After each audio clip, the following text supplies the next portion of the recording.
আপনারা দেখছেন টাইমলাইন বাংলাদেশ। ধন্যবাদ আমাদের সাথে থাকার জন্য। বিরতিতে যাওয়ার আগে শিমুল, আমি আপনার কাছে জানবো, যেমনটি বলেছিলাম, যে কুয়েটে যে ঘটনাটি ঘটলো এইটি আসলে কেন ঘটেছে, আর আপনাদের ওখানে সংঘর্ষের ঘটনাটা কেন ঘটলো, আর বহিরাগত আসলো কি করে?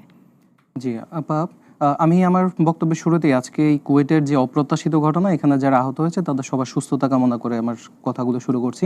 প্রথম যে বিষয়টি বলতে চাই সেটি হচ্ছে যে আজকের ঘটনায় যে ধরনের সন্ত্রাসী কার্যক্রম ঘটেছে, ওখানে আমরা যে ভিডিওগুলো দেখেছি সেটা যারাই করে থাকুক, আমরা এই ঘটনাকে কোনো ধরনের ডিফেন্ড করছি না, এবং আমরা চাই যে এই সন্ত্রাসী ঘটনা যারাই জড়িত ছিল, যাদের হাতে অস্ত্র দেখা গেছে এবং যারা অপরাধ করেছে, তাদের প্রত্যেককে যেন গ্রেফতার করে আইনানুগভাবে দৃষ্টান্তমূলক শাস্তির ব্যবস্থা করা হয়।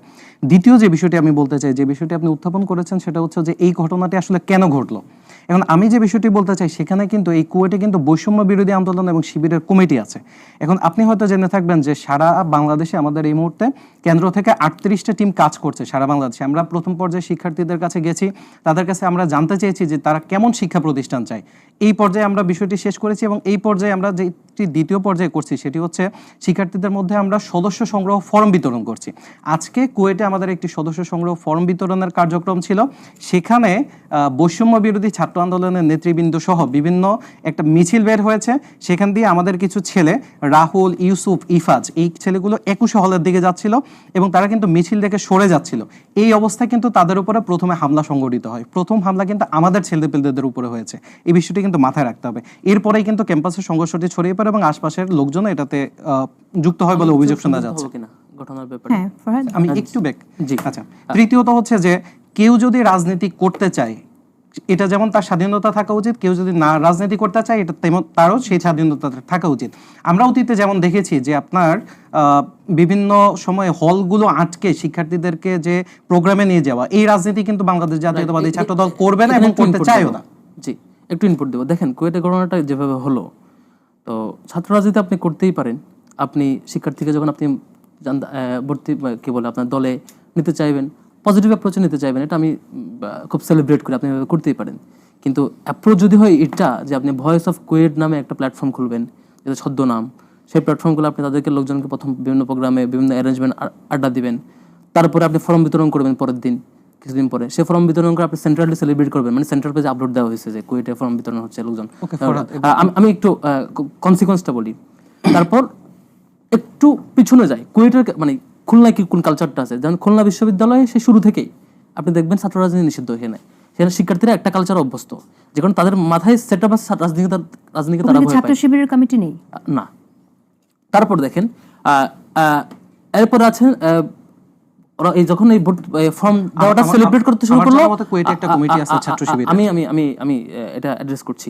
সেটা হচ্ছে যখন এরকম ভর্তি ফর্ম দলে ভিড়ানোর জায়গাটা যখন সেলিব্রেট করা শুরু করলো, শিক্ষার্থীরা দ্বিমত জানাতেই পারে।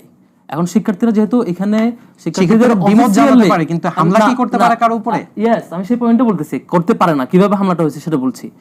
যখন শিক্ষার্থীরা সেখানে এটা বিপরীতে শিক্ষার্থীর ছদ্মবেশে অন্য কেউ, আচ্ছা আমি বলছি, শিক্ষার্থীরা যখন সেখানে একটা বিক্ষোভ সমাবেশ দিল, একটার দিকে তাদের সমাবেশটা ছিল, আপনি তাদেরকে সমাবেশ করতে দেন না, আপনি আপনার মধ্যে তাদেরকে পজিটিভ অ্যাপ্রোচে ইনভাইট করেন। সেটা না করে 20-25 জনের একটা দল তাদেরকে গিয়ে একাডেমিক বিল্ডিং এর সামনে দিয়ে যখন মিছিলটা যাচ্ছে তাদের, সেখানে গিয়ে তাদের মুখোমুখি হয়। তো এইটুকুতে তাদের সাথে একটু মনোমালিন্য হয়, হালকা পাতলা হয়, এখানে চ্যাপ্টারটা ক্লোজ হয়ে যেত। কিন্তু বিপরীতে হয়েছে কি, শিক্ষার্থীরা পরবর্তীতে ওদের এর আগে 5 তারিখের আগেই ওই ছাত্রলীগের ঘটনার সময় তারা অফিসিয়ালি অ্যানাউন্সমেন্টে ছাত্র রাজনীতি নিষিদ্ধ করে। তো এখন যখন পরবর্তীতে এই কাজগুলো শুরু হয় সে ক্যাম্পাসে, শিক্ষার্থীরা তারা ছাত্র রাজনীতি চায় না বলে এটা প্রতিরোধ করে বিসির বাসার সামনে কি করে, বিসির অফিসের সামনে তারা অবস্থান কর্মসূচি করে। এখন ওই রানিং থাকা অবস্থায় বিসির একাডেমিক মিটিং শুরু হওয়ার কথা খুব সম্ভবত 3টায় বা 3:30টায়। তখন একটা ছেলেকে তারা বাইরে, ছাত্র দলের এবং যুব দলের লোকেরা বাইরে পায়, তাকে খুব পিটিয়ে আহত করে। সে রক্তাক্ত অবস্থায় ক্যাম্পাসে ঢোকে, যে ভাই আমার পিটাইছে স্টুডেন্টকে। তখন এই শিক্ষার্থীদের নাচ খারাপ হয়ে যায়। এরপরে যে হয়, আমি কনসিকুয়েন্সটা বলি। দেখেন, একটা ঘটনা আমার মনে হয় যে শিমুলের ফ্লোর ছিল, শিমুলেরটা শেষ করে তারপর আমি আসছি। আচ্ছা, আমি আপা যে বিষয়টি বলতে চাই, যে এখন আসলে এই শিক্ষার্থী বিষয়টা যখন কোনো শিবিরের নেতারা বলে, এই বিষয়টি এখন আর মানুষ আসলে বিশ্বাস করতে চায় না। কারণ শিবিরের ছদ্ম সংগঠন, বেনামী সংগঠন, বিভিন্ন ধরনের সংগঠন তৈরি করে এমন একটা অবিশ্বাস, অনাস্থা, তাই বলে এটা পরিবেশ তৈরি করেছে। মানে রামদাদি কোপানোটা বৈধ না, আমি কি এটা কখনোই ডিফেন্ড করেছি? আমি কি এটা এখনো ডিফেন্ড করছি? না, আপনি শুরুতে পয়েন্টটা এই জানতে জায়গায় চাইছি। শিমুল ভাই, আপনি নিজে কিন্তু একটা না, পয়েন্টটা এই জায়গায়। যে ছাত্রদের রূপে অন্য কেউ। অন্য এখন কেউ। আমি- কে আমি ছাত্র বুঝলাম। এবং কে ছাত্র না এইটা ডিফাইন করার, এবং এটা কি আচ্ছা, ছাত্রদলকে এই দায়িত্বটা আমরা দিয়েছিলেন? শেষ আমি করি, জানি না। একটু শুনে আসি, শুনে আসি পয়েন্টটা এই রিফাত, জায়গায়। আমি রিফাত, আমার সে ব্যাখ্যাটা take ছাত্র, your time। সে সাধারণ ছাত্র কিংবা রাজনৈতিক ছাত্র, সে যেই হোক, মাহবুবুর রহমান যে মাহবুবুর রহমান মোল্লা দৌলতপুর থানা যুবদলের সম্পাদক, সে রামদা হাতে নিয়ে সেই জন্য ক্যাম্পাসের রানিং স্টুডেন্টকে আক্রমণ করতে পারবে? এবং করার পারবে না।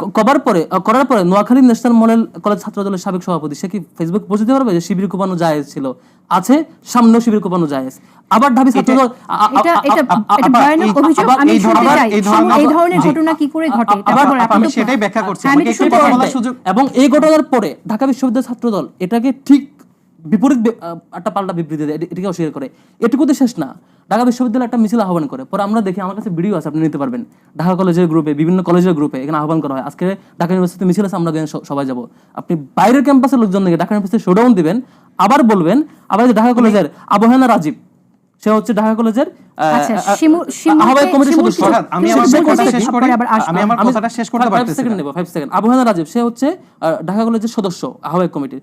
সে হচ্ছে এই জুলাই সময় আওয়ামী লীগ প্রচারিত একটা ভিডিও, একজনকে জোর করে ভিডিও বানানো হচ্ছে, আমি শিবির, আমি এখানে ছিলাম, একটা জোরপূর্বক জুলাইয়ের ভিডিও, সেইটা কুয়েটের ভিডিও বলে গুজব আজকে ফেসবুকে আপলোড দেয়, গুজব ছড়ায়। শিমুল, তাহলে আপনি বলেন, গুজব আপনার- ছড়াবেন, বিবৃতি আপা, আমি দিবেন, কিন্তু আমার দাঁড়িয়ে বক্তব্যগুলো কোপাবেন, বলার সুযোগ এটা কি পাচ্ছি বৈধ? না। হ্যাঁ, শিমুলকে বলতে সুযোগ দিই। আপা, বিষয় হচ্ছে যে আমি যেটা বলছিলাম যে এখানে ফরহাদ যে বিষয়গুলো উত্থাপন করেছে, আজকে এই যে নোয়াখালীর যে ছাত্র নেতার কথা বলা হচ্ছে, ছাত্রদল নেতা ফেসবুকে স্ট্যাটাস দিয়েছে যে শিবির কোপানো জায়েজ, আমি আজকের মধ্যে তার গ্রেফতার দাবি করছি এবং দৃষ্টান্তমূলক শাস্তি দাবি করছি। যুবদলের যে নেতার কথা বলা হয়েছে, আমি তারও গ্রেফতার দাবি করছি এবং দৃষ্টান্তমূলক শাস্তি দাবি করছি। আমি সবার আগে তো আমরা শিক্ষার্থী, আমরা ছাত্র, আমরা তো সবার আগে শিক্ষার্থীদের বিরুদ্ধে দাঁড়ানোর কোনো জায়গা আমাদের নেই। আমরা কেউ যদি আমাদের ক্যাম্পাসে ঢুকে এই ধরনের অপকর্ম করতে চায়, ছাত্রদের উপরে হামলা করতে চায়, এই ধরনের প্রত্যেকটি ঘটনা আমরা দৃষ্টান্তমূলক শাস্তি দেই। কিন্তু আপা, বিষয়টা হচ্ছে কি, সেটা হচ্ছে আমি একটু আগে ঢাকা বিশ্ববিদ্যালয়ের মাজহারুল ইসলামের কথাটা আপনাকে বলেছিলাম, সম্পাদক। এই লোক হচ্ছে গত আগস্টে যিনি ছাত্র রাজনীতির বিরুদ্ধে রাজু ভাস্কর্যের স্লোগান তুলেছিলেন, সেই লোককে আমরা পরবর্তীতে কিন্তু ঢাবি শিবিরের সম্পাদক হিসেবে তাদের ঘোষিত।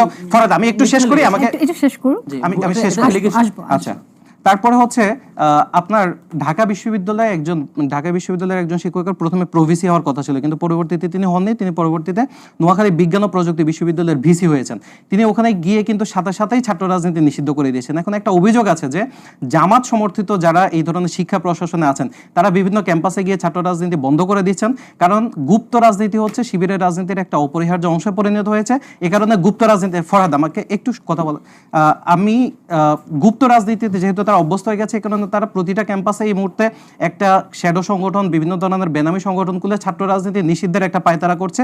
এই বিষয়টি কোনোভাবেই রাজনীতি করা আমার সংবিধানসম্মত অধিকার, এটা কিন্তু আপনি কোনোভাবেই বানচাল করতে পারেন না। এবং এটা ক্রমাগত একের পর এক শিক্ষা প্রতিষ্ঠানে কিন্তু চলছে, এটা কিন্তু বন্ধ হচ্ছে না। 6 নম্বরে যে বিষয়টি আমি বলতে চাই সেটা হচ্ছে যে আমরা দেখেছি 5ই আগস্টের পরে চট্টগ্রাম কলেজে ছাত্রদলের উপরে হামলা হয়েছে, নোয়াখালীতে একজন ছাত্রদল নেতাকে শিবির নেতা গুলি করেছে, চিটাং পলিটেকনিকে ছাত্রদলের উপর হামলা হয়েছে। আজকে যারা এই ঘটনাগুলোর প্রতিবাদ করেছেন, তারা কি অতীতে এই ঘটনাগুলোর প্রতিবাদ করেছেন কিনা আমি তাদের কাছে জানতে চাই। এবং সর্বশেষ আমি এই বিষয়ে যে বিষয়টি বলতে চাই সেটি হচ্ছে যে আমরা কিন্তু মিডিয়ায় দেখেছি যে অতীতে কিছুদিন আগে ঢাকা কলেজের রুমমেটদের মধ্যে একটি ঘটনাকে ছাত্রদলের নির্যাতন বলে চালিয়ে দেওয়া হয়েছিল। কুমিল্লা বিশ্ববিদ্যালয়ে ব্যাচমেটদের মধ্যে একটি ঘটনাকে চালিয়ে দেওয়া হয়েছিল, যেটি পরবর্তীতে ব্যাচমেটারে এসে ব্যাখ্যা দিয়েছে। আপনার হচ্ছে রাজশাহী সিটি কলেজের একটি ঘটনা, সেখানকার প্রিন্সিপাল আওয়ামী লীগের দোষর একটি ব্যাখ্যা, কিছু উজবুক বিষয়ের অবতারণা করেছিলেন ফেসবুকে, পরবর্তী শিক্ষার্থীরাই কিন্তু সংবাদ সম্মেলন করে এর ব্যাখ্যা দিয়েছে। জাবিতে গত কয়েকদিন আগে এই ধরনের একটি রিউমার ছড়ানো হয়েছিল, কিন্তু পরবর্তীতে আমরা বলতে চাই যে 5ই আগস্টের পরে আমরা কিন্তু মিডিয়ার এক ধরনের সন্ত্রাসের শিকার, হলুদ সাংবাদিকতার শিকার।